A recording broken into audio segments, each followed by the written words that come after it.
안녕하십니까. 자, 5월 16일 목요일 밤 8시 반입니다. 자, 오늘도 매매하시느라 고생들 많이 하셨습니다. 이 주식이 돈도 안 되는데 사람이 스트레스는 스트레스도 받고 신경은 엄청나게 쓰이고 또 전업 투자하신 분들은 하루 종일 모니터만 보고 있으니까 사람이 페인이 되죠. 저도 그 심정 잘 압니다. 제가 옛날에 그랬거든요. 자, 세상이 어떻게 돌아가는지 지금 봄인지 낮인지 여름인지 겨울인지 가을인지도 못 느끼고 살았습니다. 저도 초창기 때는. 자, 그렇게 하시면 안 되는데 옆에서 아무리 그래도 그게 잘 안 들립니다. 귀에 잘 안 들어옵니다. 자, 우선은 여러분께서 매매를 하실 때 앞으로도 요번에 다시 매매를 또 시작하실 때 항상 주식을 매매하실 때는요, 내가 돈을 따려고, 돈을 벌려고, 단기간에 특히 돈을 벌려고 매매하시면요, 오히려 더 힘들어집니다. 내가 주식이 참 재밌더라. 오르락내리락 사람 심장도 쫄깃쫄깃하고 재밌더라. 주식은 내가 잃지만 않으면 게임하는 것처럼 하면 되겠구나. 내가 잃지만 않게 매매를 해야 되겠다. 내 돈 손해보면 안 되니까 잃지 않고 매매하는 방법이 뭘까? 그런 쪽으로 자꾸 내 마음을 가지고 다스리셔야 되고요. 또 주식을 실제로 매매하실 때도 그런 식으로 매매를 하셔야 됩니다. 돈을 따려고 생각하지 마시고 내가 돈을 잃지만 않으면 나는 성공이다 생각하시고 매매를 하시면요, 결국은 내 계좌에 돈이 불어납니다.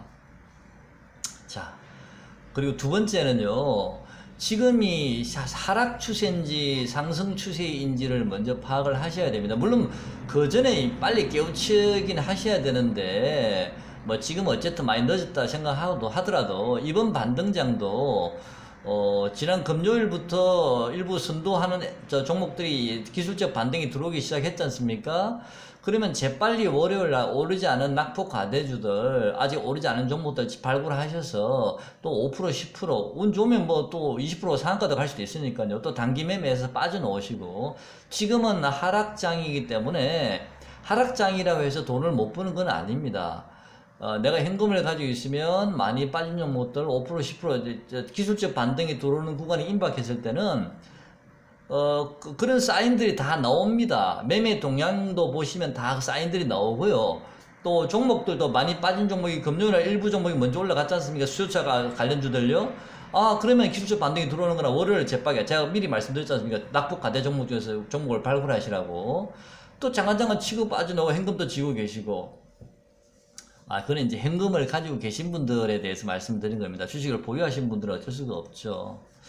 자, 그래서 항상 주식을 매매하실 때는요, 특히 이런 하락장일 때는 어떻게 해서든 현금을 30% 이상은 최소한 보유를 하셔야 됩니다. 어떻게 해서든 간에요. 이런 하락장에서는요. 자, 주식을 돈을 따려는 매매보다는 잃지 않는 매매를 하시다 보면 종목을 선택하실 때도 좀 더 안전한 종목을 고르시게 되어 있습니다. 자, 안전한 종목, 오히려 그럴 때 안전한 종목이 더 수익이 더 많이 나는 경우도 있습니다. 이런 하락장에서는요. 자, 어쨌든 자, 매매 동향 먼저 들어가겠습니다. 오늘 외국인 어마어마하게 팔았습니다. 1622억 팔았고요. 기간도 290억. 어제 기간이 제가 알기로 한 600억 정도 샀었는데 절반 정도 또 팔았네요. 자, 외국인 코스피 엄청나게 팔아버렸고요. 자, 옵션 동향은 별 문제는 없습니다. 별 특별한 징후가 없거든요. 옵션 동향은. 자, 이걸로 봤을 때는 오늘 하락은 일단은 내일이나 모레 정도부터는 또, 내일이 금요일입니까? 네, 금요일이어서도 어떨지 모르겠습니다만은, 아마도 제 생각에는 내일이나 또 다음 주 월요일 정도에는 또 좀 반등이 들어올 듯 합니다. 자, 다시 한번 또 반등이 시작될 텐데요. 그때는, 이거를 저점 매수를 하시는 거는 맞는데, 길게 끌고 가지 마시고요. 이번 반등이 이제 들어올 때는요, 내가 분할 매도 하셔야 되는 타이밍을 보셔야 됩니다. 물론 손실구간이 너무 크면 어쩔 수가 없지만, 손실구간이 크지 않으신 분들은 자, 현금을 최대한 확보할 수 있는 방법을 찾으셔야 됩니다. 일단 옵션 동향은 특별한 징후가 없기 때문에 아마도 현물을 외국인들이 다 팔아버렸는데요. 저는 개인적으로 아직 바닥이 나왔다라고 생각하지는 않고요. 이번 반등은 저는 계속 말씀을 드립니다. 저는 기술적 반등이라고 생각을 하고 있거든요. 자, 저는 다시 빠지는 쪽으로 좀 생각을 많이 하고 있습니다. 자, 뭐 제 생각이 틀릴지는 않을지는 그건 제가 잘 모르겠습니다. 지금 현재는 제가 보는 관점은 제 개인적인 생각은 그렇다는 겁니다. 자, 파미셀 같은 종목 한번 보겠습니다. 오랜만에 파미셀 한번 보는데요. 참 어렵습니다. 자, 이런 종목 보시면, 자, 주봉은 어쨌든 뭐 아직 200일선을 깨지는 않았습니다만은 일봉을 보시면 완전히 추세가 무너져서 이렇게 되는 경우 올라가도 다 첩첩산중 매물 구간이라서 정말 어렵습니다. 정말 어렵습니다. 그 다음에 또 아남전자 한번 보겠습니다. 제가 아남전자는 여러분께 공개적으로 제가 좀 추천을 드린 종목인데요. 제가 다음에는 좀 추천을 이렇게 공개적으로 좀 하기가 좀 어려울 것 같습니다. 요번에 제가 한번 어떻게 되나 한번 봤는데요. 역시 공개적으로 추천하는 거는 쉽지 않아 보이고요. 제가 그냥 덤성 개괄적으로 말씀을 드릴 테니까요. 거기서 여러분께서 포인트를 제가 미처 이게 코멘트를 하지 않은 부분들을 잘 캐치하셔서 좀 매매를 하셨으면 좋겠습니다. 자, 아남전자는 어쨌든 공개적으로 제가 추천을 드렸으니까요. 매매 분석 한번 해보겠습니다. 아남전자 오늘 장중에 급등을 했었습니다. 자, 이런 자리에서 분명히 파셔야 되는데 분명히 안 파신 분들 계실 겁니다.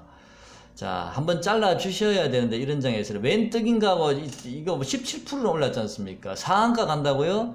제가 어저께 이 종목은 바로 급등할 종목이 아닙니다라고 제가 말씀을 드렸습니다. 분명히요. 왜냐하면 주봉에 보면 바로 직전 위에 이게 한번 보겠습니다. 이 자리는 거래량이 별로 터지지 않은 자리이기 때문에 이 자리는 돌파를 할 수가 있습니다라고 제가 말씀을 드렸습니다. 이때 지난주에 연봉 받을 때요. 하지만 그 다음이 문제입니다. 바로 요 자리하고 이 자리, 쌍봉 찍은 요 자리는 거래가 터진 자리라서 이 자리를 쉽게 돌파를 못합니다 라고 말씀을 드렸는데 어떻게 상한가가 바로 갈 수 있겠습니까? 오늘 거래가 이 거래에 적어도 3배, 4배 정도 거래가 터져서 올라가야 되는데, 자, 제가 왜 좀 그러냐면요. 제 아시는 분도, 물론 또 제 아시는 분 중에 파신 분도 중간에 위에서 자르신 분도 계십니다만은 또 좀 작은 욕심에 그 상한가 가나 싶어서 제가 팔으라고 분명히 신호를 보냈는데도, 네, 그렇습니다. 자, 다시 재매수했습니다. 자, 아남전자 일부 다시 재매수 들어왔는데요. 자, 일단 저는 3,350원을 3,300원이나 3,350원, 특히 3,300원을 종가상으로 만약에 깨지 않는다면요, 아직 추세는 깨지지 않았다라고 생각을 합니다. 자, 만약에 아남전자가 내일이나 또는 뭐 월요일에 좀 밀려가지고 만약에요, 3,300원을 장중에는 잠깐 이탈할 수 있지만 3,250원 정도까지 찍을 수는 있겠지만 만약에 밀려서 종가상 3,300원을 이탈하지 않으면, 자, 아남전자 추세는 여전히 상승 추세는 유효하다라고 생각을 하고요. 제가 어제 제목에 뭐라고 말씀드렸냐면은 낙폭 가대 종목 다음으로 이제는 추세가 정배열이, 차트가 정배열이 되어 있는 종목들 이제 좀 관심 좀 가지셔야 됩니다 라고 말씀을 드렸는데요. 그러면서 제가 어제 마지막에 KEC라는 종목을 예를 들면서 가격까지, 매수 가격을 한번 말씀을 드린 적이 있습니다만은 이 아남전자도 일봉상으로 보면 좀 정배열이 되어 있습니다. 자, 이런 종목들 좀 관심을 가지셔야 됩니다. 아직 아남전자는 추세가 깨지지 않았고요. 저는 반등이 내일이나 모레 정도는 좀 쉬어갈 수 있을지는 몰라도 결국에 아남전자는 좀 더 갈 수 있을 거라고 생각을 합니다. 하지만 제가 말씀드렸습니다. 이 주봉상의 이 쌍봉 찍은 지점을 한 방에 바로 저는 돌파해서 넘어간다는 건 쉽지 않아 보이고요. 제 목표가는 1차는 일단은 3,800원이었고요. 2차는 4,000원이고요. 3차는 4,400원에서 500원 정도까지 보고 있습니다. 자, 그거 감안하셔서 좀 매매를 하시고요. 제가 생각하는 목표가가 제가 세력이 아니기 때문에 정확하지는 않습니다. 그냥 여러분이 매매하실 때 참고로만 하셨으면 좋겠습니다. 자, 그 다음 에코마케팅 같은 종목은요, 이제 매매를 아예 하지 않으셨으면 좋겠습니다. 이제는 관심 종목이 삭제하시고요. 더 가더라도 내 거 아니다 생각하시고 이런 종목 이제 매매 안 하셨으면 좋겠습니다. 자, 다음요. 그 다음에 LB세미콘도 제가 목표가를 어제 12,000원을 드렸기 때문에 일단 목표가 12,000원 유효합니다. 유효한데 어제 처음으로 이 10,000원을 돌파를 했기 때문에 자 10,000원을 한 방에 바로 돌파를 했으면 당연히 다시 밀리겠죠. 그죠? 제가 요 지점을 한번 보시면 여기 요 자리요. 요 자리가 얼마 시가가 얼마죠? 9,430원. 대략 한 9,500원 정도. 오늘 9,650원 저점 찍었네요.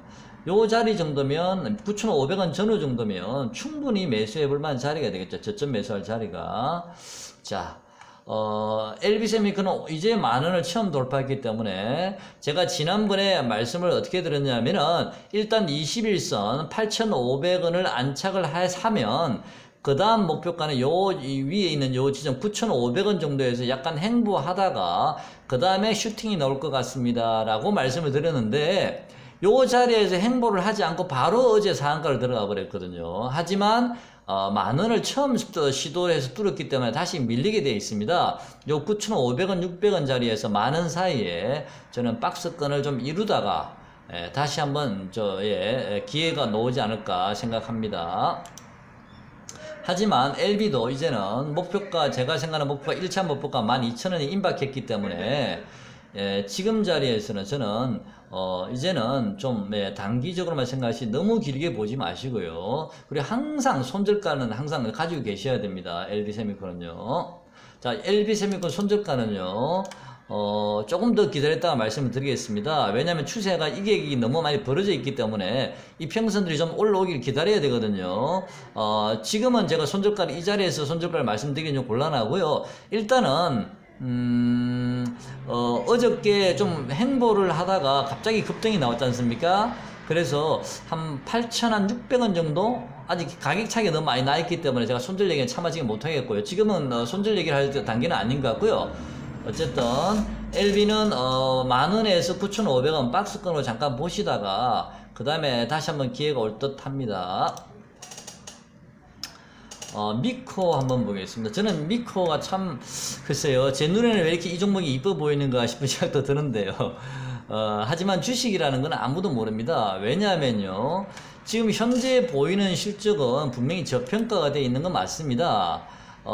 순이익이 323억이죠 지난해에요. 그러면 퍼 10만 잡아도 3,230억인데 자동차 관련주라 치더라도 퍼 8만 잡아도 대략 한 2,700원 나와야 되는데 지금 1,898억 저평가는 맞습니다. 물론 자동차 관련주지만 지난번에 말씀드린 데 맹색이 수요차지 않습니까?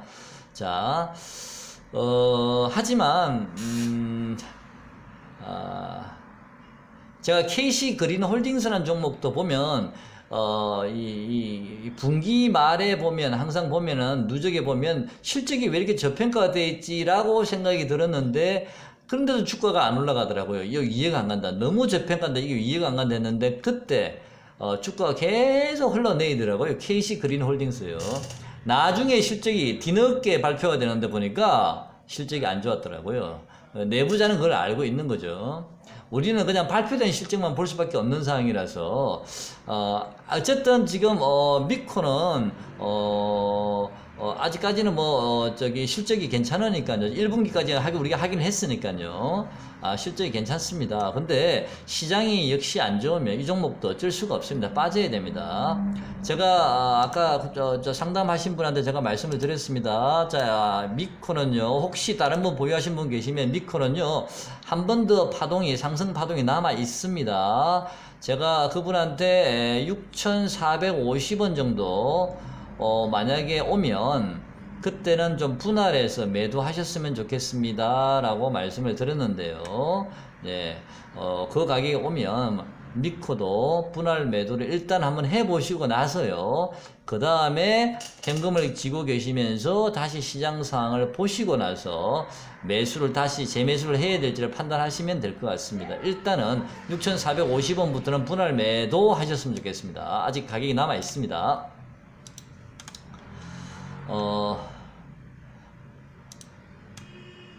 그 다음에 좀 다이내믹한 종목 한번 보겠습니다. 다이내믹한 종목, 어디 갔죠? 이 친구, 어디 갔나? 국일제지 한번 보겠습니다. 자, 아니, 국일제지에 관심이 있으신 분이 많으신 것 같더라고요. 단타 치려고 하시는 분들이 굉장히 이게 많으신 것 같더라고요. 한번 보겠습니다. 인기 검색어에 올라와 있는 것 같은데, 자, 9.1 제지 한번 보겠습니다. 사실은 저도 9.1 제지를 좀 노려보고 있었습니다. 계속 오늘 노려보고 있었는데, 제가 이 9.1 제지는, 정확하게 9.1 제지는 제가 이 차트를요, 오늘 제가 사실은 9.1 제지를 매수를 하려고 준비를 어제 저녁에 해놨었습니다. 오늘 좀 매수를 해보려고요. 준비를 해놨는데,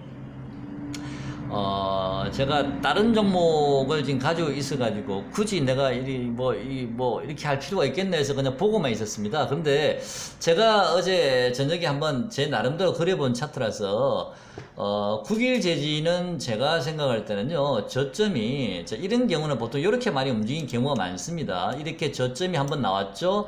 이 저점이 조금씩 올라갑니다. 저점이 이렇게 조금씩 올라가고요. 또 반대로 여기서 고점이 나왔고요. 고점도 점점점 내려옵니다. 이런 식으로요. 자, 그러면 이 고점이 내려오고 이 저점이 올라가다 보면 어느 순간은 이렇게 이제 균형점이 만나는 점이 언젠간 한번 나올 겁니다. 자, 거기서 이 종목은 급락을 하든지 급등을 하든지 한 번 더 급등을 하든지 완전히 급락하든지 둘 중에 하나 방향성이 정해질 것 같습니다. 지금은 단기 단타는 가능합니다만은 단타라는 게 말이 단타가 쉬운 게 아닙니다. 오히려 역사이클에 걸리면 손실이 엄청나게 커지는 건데요. 자, 이런 차트를 잘 보시면서 단기 매매도 가능합니다. 분봉을 보시면서요. 지금 이게 분봉이 120분 분봉을 제가 그려놓은 건데요. 자, 이런 종목들은 일봉을 보지 마시고 분봉을 보시는 게 훨씬 낫습니다. 이 추세선을 제가 연결해 봤는데요. 자, 이 추세선을 여러분들도 저점과 저점을 한번 연결해 보시고요. 고점과 고점을. 보통 이런 종목들은 한 번에 무너지질 않습니다. 이렇게 강하게 올라왔던 종목들은요, 절대 한 방에 무너지질 않습니다. 자, 이렇게 고점이 낮아지고 저점이 올라가면서 어느 정도 방향이 정해지고 나면 그때 방향성이 결정이 날 듯 합니다. 자, 9.1 제지 관심 있으신 분들은 참고하셨으면 좋겠습니다. 오늘 저도 9.1 제지를 사실은 매수를 준비를 했었는데, 아남전자도 제가 오늘 단타 치느라 좀 정신이 없었고요.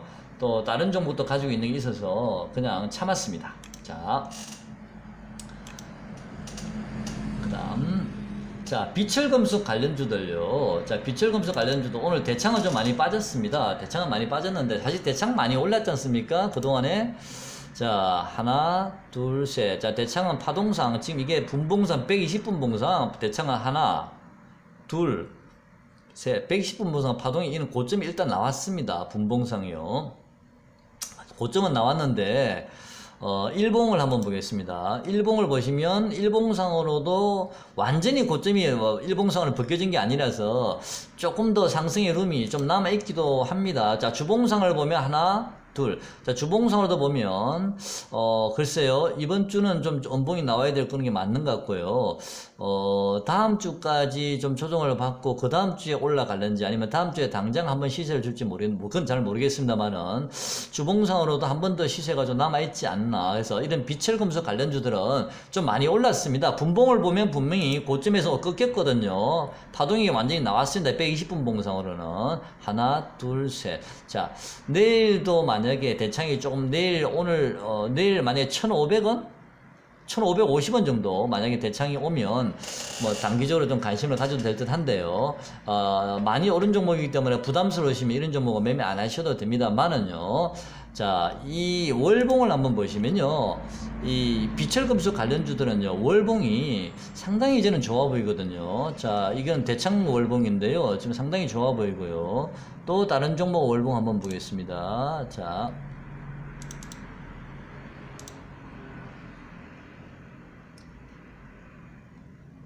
오늘은 또 종목이 서원 월봉 한번 보겠습니다. 자, 서원 같은 경우도 월봉에 보면 그동안 하락을 계속한 이후에 이제 이평선들, 이 위에 매물대 있던 이평선들 이제 돌파를 하면서 거래가 실려 있거든요. 비철금속 관련주들은 장기적으로 저는 좀 괜찮아 보이지 않을까라 생각이 듭니다. 왜냐하면 이 비철, 이게 또 보면 2구 산업도 마찬가지입니다. 2구 산업 월봉도 저번에 한번 보여드린 적이 있습니다만은, 자, 2구 산업도 월봉 보시면, 2구 산업은 제가 고점과 저점을 한번 연결해 봤는데요. 자, 이런 식으로 가다가, 2구 산업도 월봉이 괜찮거든요. 그래서, 이런 종목들은, 지금, 2구 산업 같은 경우는 구리 관련주죠. 네. 뭐, 전기차에도 뭐 좀 들어간다 얘기도 있고요. 또 지금은 뭐 중국이 워낙 경기가 안 좋다 보니까 구리 수요량이 많이 줄어들었죠. 중국 경기 영향을 많이 받으니까요.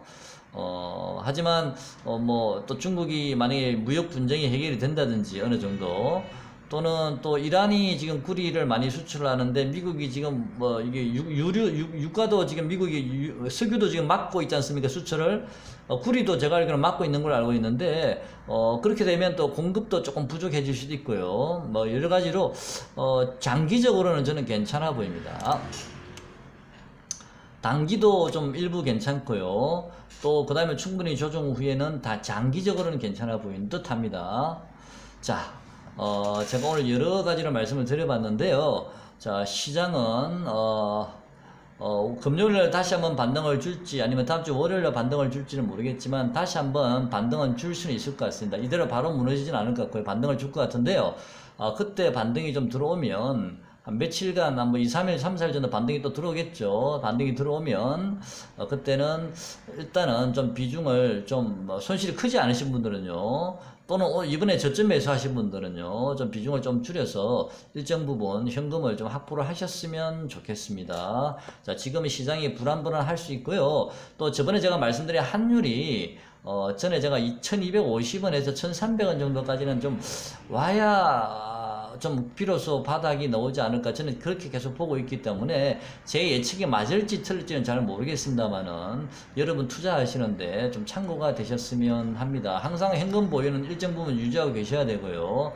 자, 그리고 현금이 좀 자유로우신 분들은 치고 빠지고 하시면 되고요.